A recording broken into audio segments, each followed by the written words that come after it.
All right, we're halfway through the Big Ten, so we got a tough second half with really challenging schedule, but we're looking forward to it. And this is the grind of the Big Ten, and start off tomorrow at Wisconsin. So, what do you guys got?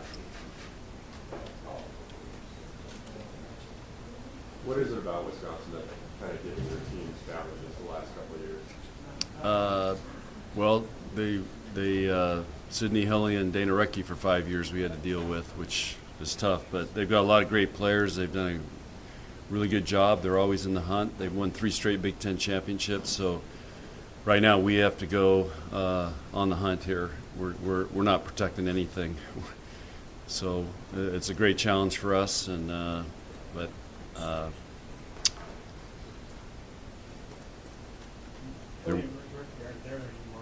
Yeah.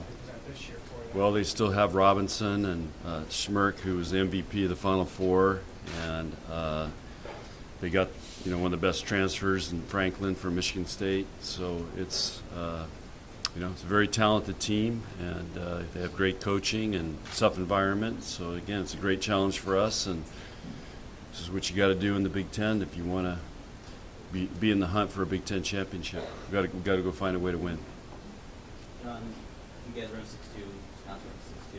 A lot of teams using two-setter offense this year. Do you think that's a trend in college volleyball, or is that more a circumstance? I don't know. With the portal, being able to kind of pick and choose some players that based on what instead of waiting for 3 years till recruits get there, maybe it is. I don't know. But you have to have certain personnel to be able to do it,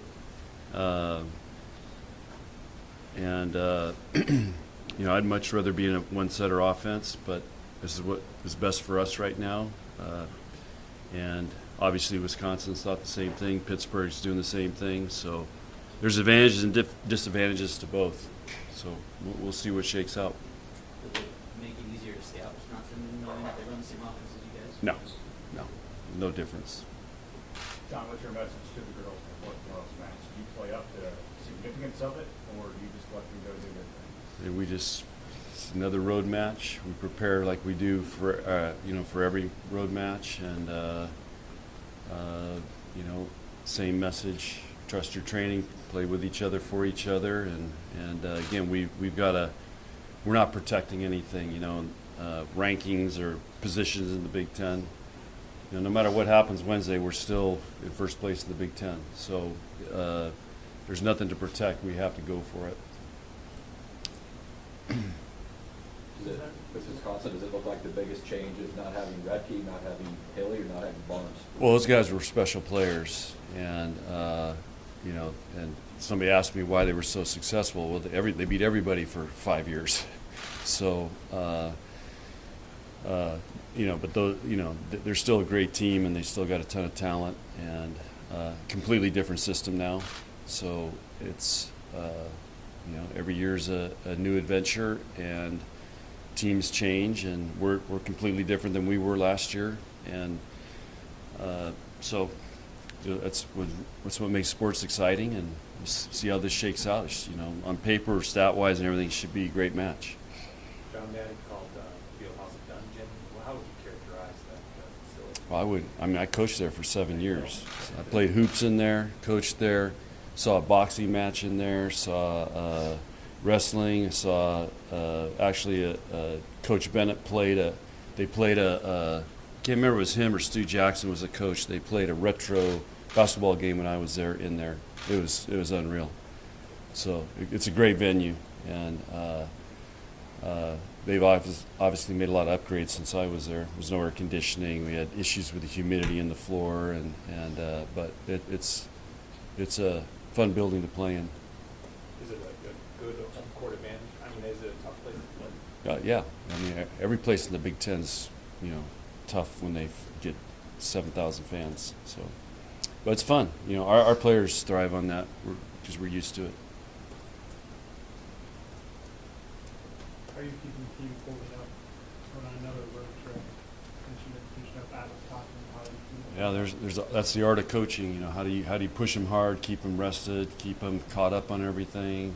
Fortunately, we have good students, So I get grade reports about every other day, and they're doing great with that. It's just the balancing act of coaching this time of year. It's no different than football. How do they manage the bye weeks? Keep these guys sharp. It's, our challenge right now is we've had 7 out of 9 on the road, but we'll have more at home in the second half, which will be nice. I'd much rather be at home in November than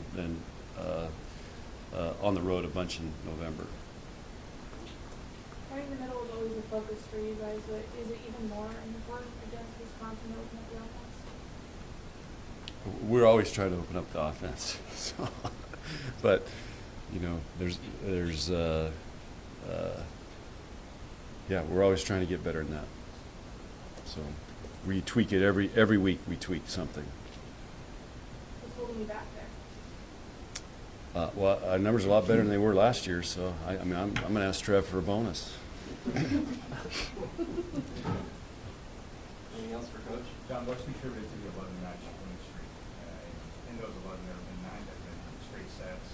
Have you identified something that's allowed your team to really take off in terms of really letting right now? I just think we're playing really good defense, and our serve blocking defense has allowed us. When you're doing that, you put pressure on teams, and if we can side out enough while we're putting pressure on them, then that gives us a chance to win those matches 3-0. But our players have done a great job of doing that for the entire match. They've got a great mindset of just a great mindset of playing the next point and trying to play at our level that we know we can play at, and they've done a really, really good job of that. All right, thank you.